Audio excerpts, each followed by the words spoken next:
Hi guys, in today's video I'm going to show you how you can enable Meta AI chat on Facebook.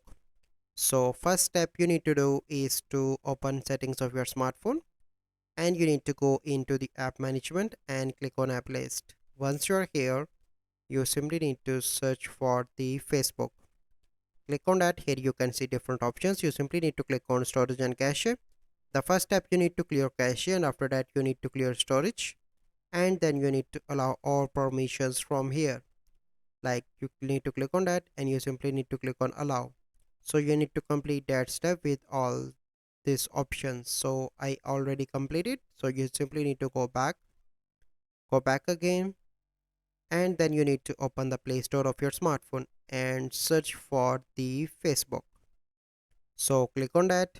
Here you need to click on Facebook and you simply need to update your Facebook application. Once you've done that, you simply need to restart your smartphone and log in into your Facebook account. So once you log in, so here you can see that this is my Facebook profile.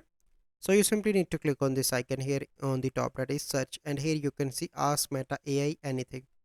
So here you can see that you can search for anything. So I'm going to click here and here you can see that imagine an abstract painting, and you need to wait for a few seconds and it will generate response for you. So here you can see that it is now generating, or you simply need to click on that to generate another response as well. So here you can see that. So this is the process. I hope you find this video helpful. If you find this video helpful, must like this video, subscribe to our YouTube channel for future videos. We'll see you in the next video. Thank you. Have a good day.